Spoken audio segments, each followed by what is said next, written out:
Pregnancy impacts your relationship. I think it makes you closer. Um, yeah, I think you're both super excited for this person that you've created. I think it's made my husband more patient because I was craving this and craving that and wanting this and moody sometimes. And yeah, I think it makes you closer with your partner. My name is Bhoke. I'm a mother of two. I have a son and he is 2.5, and I have a daughter and she is 10 months.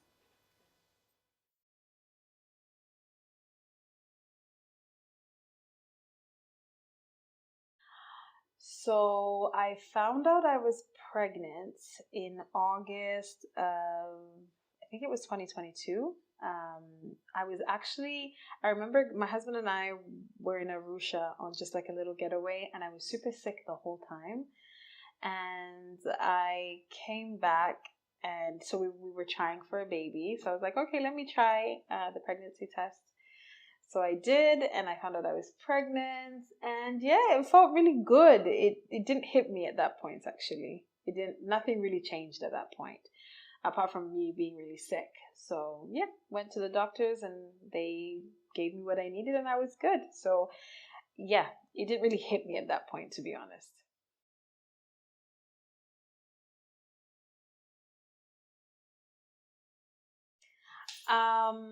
I remember I actually texted my husband the pregnant um, sign because it was something that we were joking about, like, oh, maybe you're pregnant, you know? So I just had text him the pregnant sign, like, yeah, you're going to be a dad. So that was how I shared it with my husband. But of course, culturally, we don't really share that news. So he was the only person that I shared it with at that point.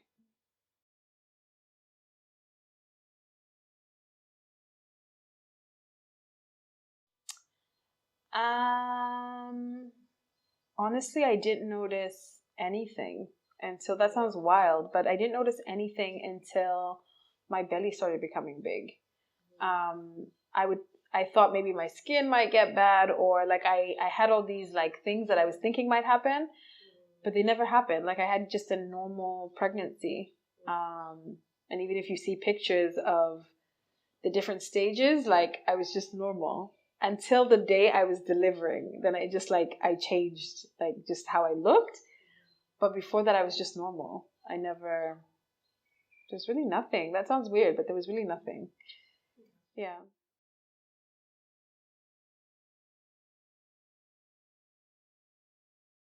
I did not experience any complications.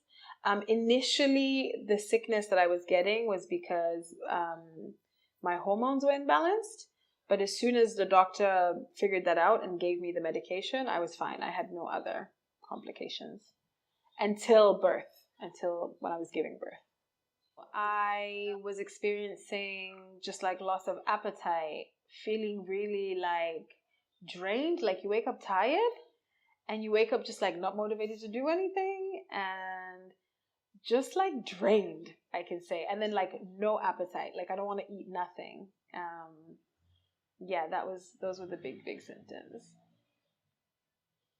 I'm going to ask you another question that is not here, but just out of my curiosity. Were you working at that time? Yes.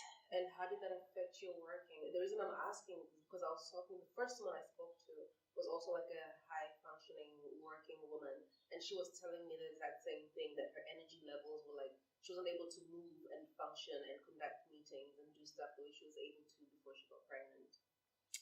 So I was working during all these symptoms, but I was lucky enough. So I was working at a job where I would get 30 days off. So I would work for 90 days straight and I would get 30 days off.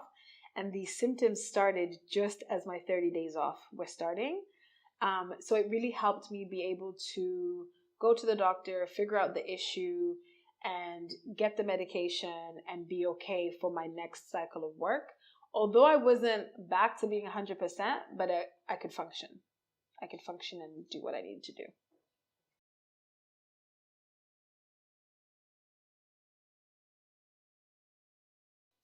Yes. So we have this notion, or maybe it's me, but a lot of I think it's like Africans in general, that giving birth is pushing, right? And so I always was like, and so even me as a person, I don't like vidonda. Like, I don't like blood. I don't like, you know what I mean? Like the thought of having a C-section, I was like, like I was the person walking 4 kilometers a day, doing all the exercises because I was like, I'm a woman, I'm gonna push, I'm a strong African woman. So when that didn't go as planned, so my son was late, like he had passed the weeks, and I kept telling the doctor like I really want to try and push. So she actually the last appointment I went to, she's like, okay, it's getting ridiculous, like we need to induce you. And I had really wanted that natural, like go into labor, water breaks, everything that we see. And that just didn't happen for me, and that's fine. Now I've resolved those issues. But so I went in at like 8 p.m. and I got induced. So they put medication to stimulate the baby coming out, and it didn't work. And so this is at night. So we were at the hospital the whole night. And it was traumatizing because I'm hearing other women like push, and I'm just like waiting for that. You know what I mean? And it wasn't happening for me. So then in the morning, she comes back and she's like, okay, you're 1 centimeter dilated. Like, let's try it again. And if it doesn't work, you're just going to have to go for a C-section. And that was like, I was crying because of like, you're letting, like, the thought of how I wanted my birth to be is not happening, right? And so I remember she induced me again, and it's painful, right? And I spent the whole day. And so my husband, I just told him, just go to work because we don't know how long this is going to take. I spent the whole day in the hospital getting the cramps or whatever, but just no centimeters were dilating. So I remember she called my husband, the doctor called my husband around 4, and she was just like, listen, man, you need to come back. The baby's heartbeats are going down. Like, we need to just get her into theater. And then that's what happened. So I ended up having to have a C-section. So that was kind of the complication, that the induction didn't work. For people like myself that don't know what being induced is, because you mentioned you induced and it was painful. Yeah. What does that mean? Like, what is that? Yeah, so what they do, they put a drug in your, what's the proper word? In your vagina? Is that the proper word? I can use that. Mm-hmm. And that stimulates the child to come out. Because my son was positioned well, like his head was first. So there shouldn't have been any other reason for him not to. But sometimes it doesn't work, right? It happens all the time.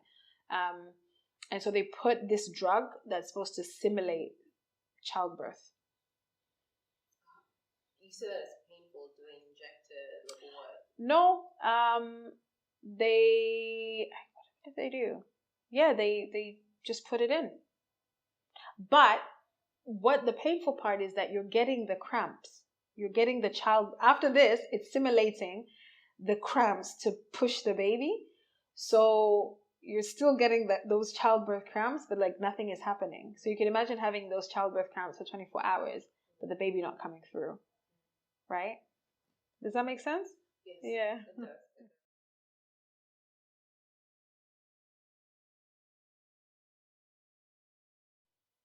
I think I had a really good support system in my husband. So I can't really remember if there was any emotional, like nothing really would trigger me. I just remember worrying about like my baby. Like, I hope everything is okay. I hope they don't have disabilities. I hope like the birth is going to be okay. Like, that was more the emotional like trauma I was putting myself through. So even after you do all the anomaly tests and you go and you do this and the baby's fine, but you still have that one thing. Like, I would be like, maybe it's going to be born with 6 fingers. Like, maybe, do you know, like I was putting myself through that emotional torture, but it wasn't, I think my husband did a good job at supporting me during that time. Yeah.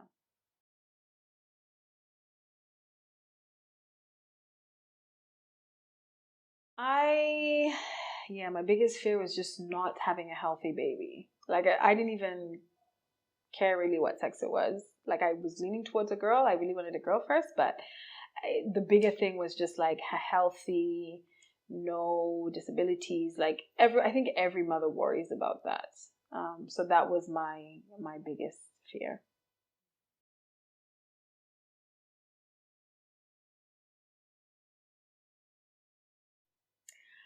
I think my belly and like going to the bank and being like, go first. Or going anywhere, just being like, "Oh, mama, go first." Like that was really that was I really milked that. Um, and just my husband being excited, and just the dream of planning, like, what's this baby gonna be like, and my husband and I talking about like what the future of this child is, and planning names, and yeah, that was a good time.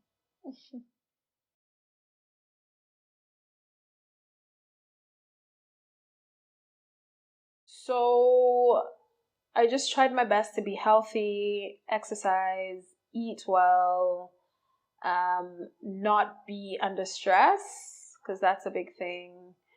Um, yeah, basically just live the healthiest life I could. Yeah. Yeah, especially towards like when I was better, like 5, 6 months, I was trying to like, because I had envisioned this birth. So I was trying to just like, you hear about walk to push the baby down, drink, what was that, slimy water. Like I was just trying to like do everything that would like stimulate the birth plan that I had. So yeah, definitely it changed.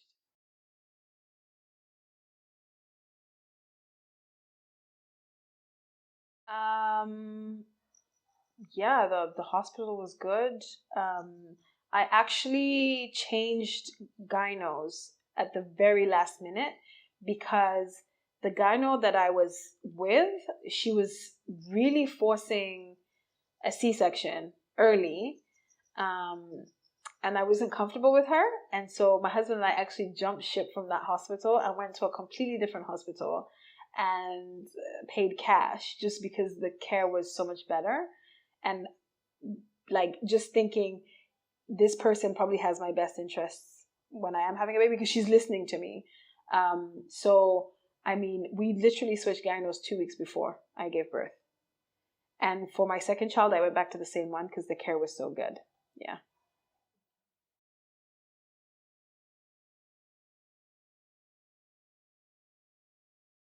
Pregnancy impacts your relationship.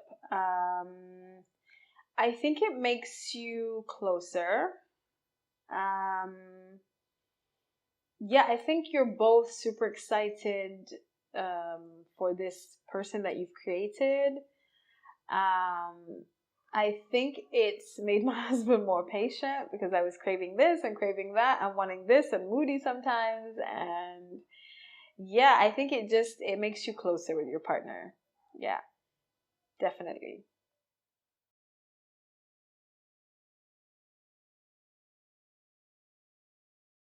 Definitely my husband. My husband was the biggest support. Definitely. And yeah, I really didn't have anyone else. And he did a good job. He did a very good job.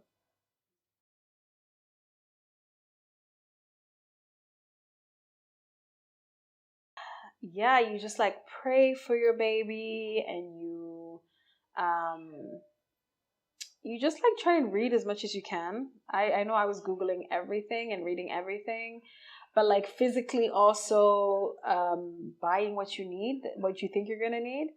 And I remember I actually have videos. I set up the bedroom. I got painters to come and paint like a jungle theme. Yeah, just that kind of stuff, like going to shop for the baby with my husband, like the physical things we did together, but just even just praying for the birth and the baby, and yeah, just praying to be the best mom that you can, and just being able to like lead this child now, right? Yeah.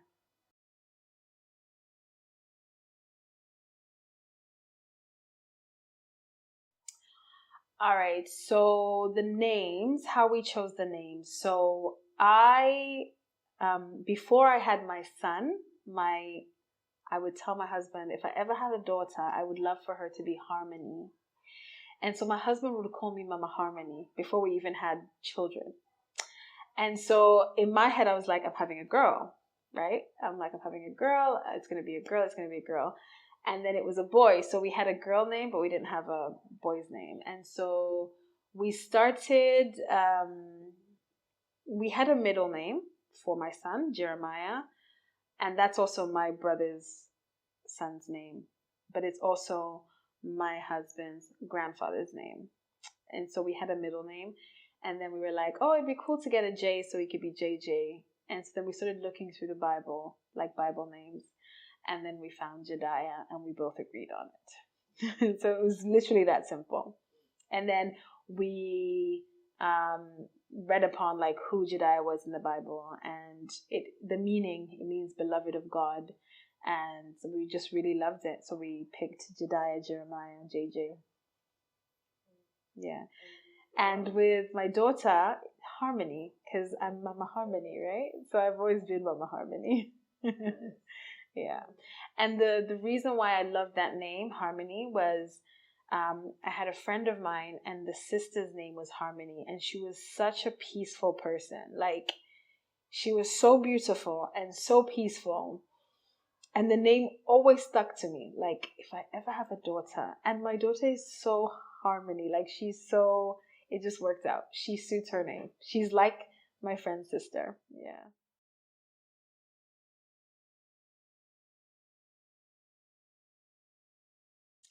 Yeah, so I really wanted a natural birth. Um, I thought that my water would break, I would push, and the baby would come out. Like, that was my birth plan. Like, that's how it's going to be. And I was doing everything in my power to control that. So, drinking the Bamia water, walking 4 kilometers every day with my husband, doing the ball exercises like I was being told by the gyno. Yeah, and just doing everything I could to make sure I had that birth that I wanted. But then it didn't work out that way, as I've already told you. Yeah.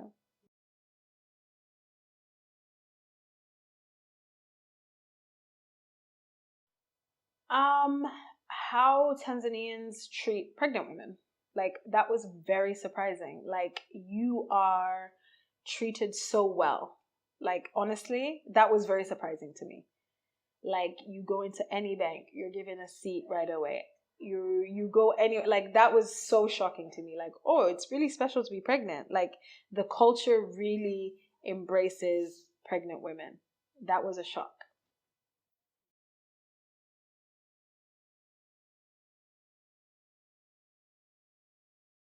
I would say follow your instincts on everything. Like, don't listen to what's worked for somebody. Yeah, always follow your instincts because we all have it, but we don't listen to our voice on everything. Like, it could be as simple as, they say don't lay your baby, is it on their back?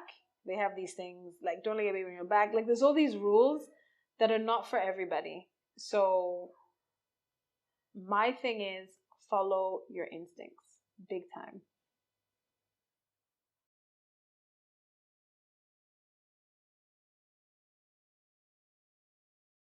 My life has changed. Like, I don't think, I know that I know I'm a better person. I don't think I'm a better person. Um, I'm more understanding. I'm more patient. Um, it's not about me anymore. Everything is about my kids. Like, just on small things, like how I use my money.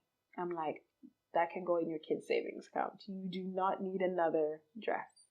You do not need another pair of shoes. You do not need, you know what I mean? Like, I think I put them first. Um, it's made me even just be like kinder to people because you don't know, like now I have this responsibility to raise these children, like my husband and I, and you want them to be the best people they can. And I don't want them to be judged. So I don't judge people because you don't know how your kids are going to turn out. Um, it's made me more rely on God because everyone is doing the best they can with what they know and what they've been given. And I truly believe that like becoming a mother has like really highlighted that for me because I see the imperfections on my parenting. And so yeah, it's made me kinder because I'm a human being. I can see like, oh, maybe I can do better at this, but sometimes life doesn't let you, right? Or you don't have the willpower, or so yeah, I've changed a lot. I think I've become softer, definitely.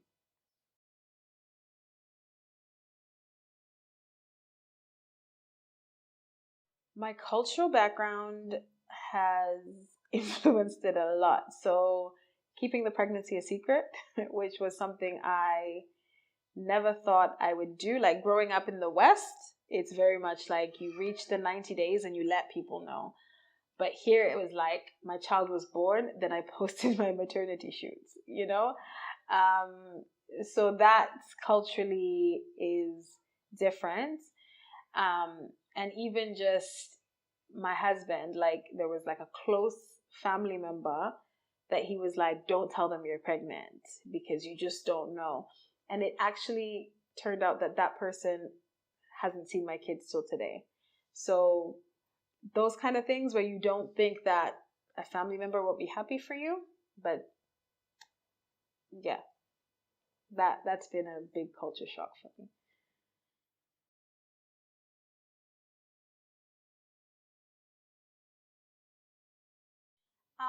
Just the social expectations kind of like I remember one day I went to Shoppers and my son was, you know how they have the 40 days, like don't go out before 40 days?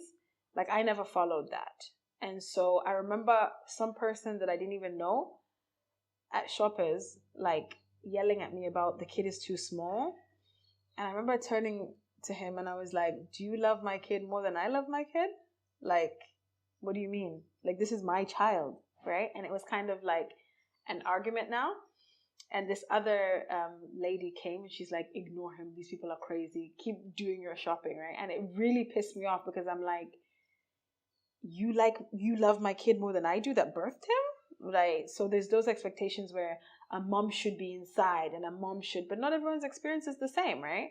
Like at that point, I didn't have a dada, right? And I didn't want one, quite frankly. I wanted that time with my child and I was off and I was being paid. So why leave my kid with someone else when I can just literally breastfeed them, go shopping and come back with them?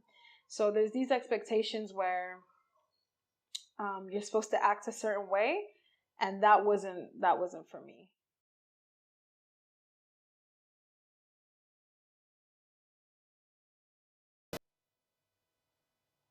In the media, like, oh, I think it's very like, I'm not sure how you say it, but like I see pregnancy in the media as being something perfect, like you're getting all the attention and any you like it's really not like that. Um yeah, I it's not realistic what it's portrayed like. Um it's not realistic, especially for African women.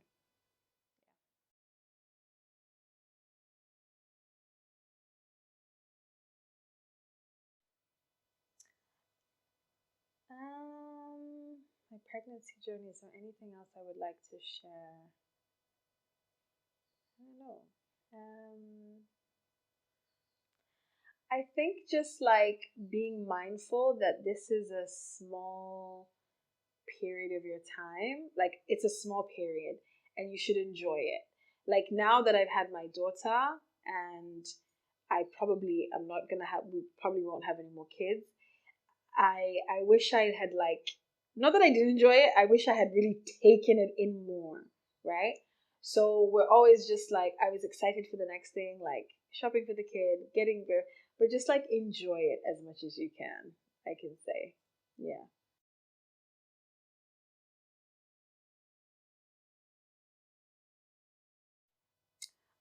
I hope my kids know that they were planned.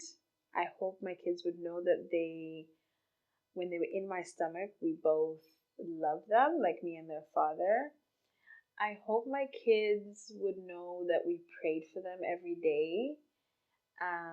Like, I hope my kids would know that we really took time to welcome them, and as their father and mother, that we did the best that we could.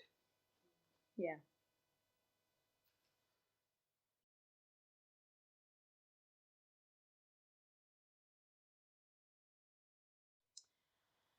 Having brought a life into this world has made me appreciate my parents, like my mom, more.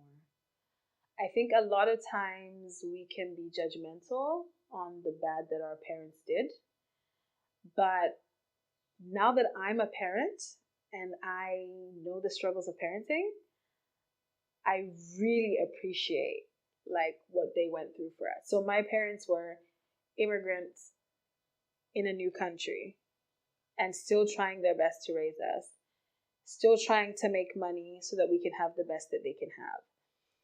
I was pregnant in a place of privilege. I know that. Um, and I'm grateful for that. And um, yeah, I'm just very grateful for my parents because I know how hard that must have been. So I'm more like not lenient, but I'm more just understanding of what they must have been going through and how hard it must have been to raise three kids in a foreign place without money. Because I don't have all the money in the world, but I'm comfortable, and it's still very difficult to be a parent. And you're always second guessing yourself, like what could I do better? So I can only imagine for them in that situation. Yeah. Yeah. Thank you so much, Bhoke. I really appreciate it. Thank you for your time. Thank you.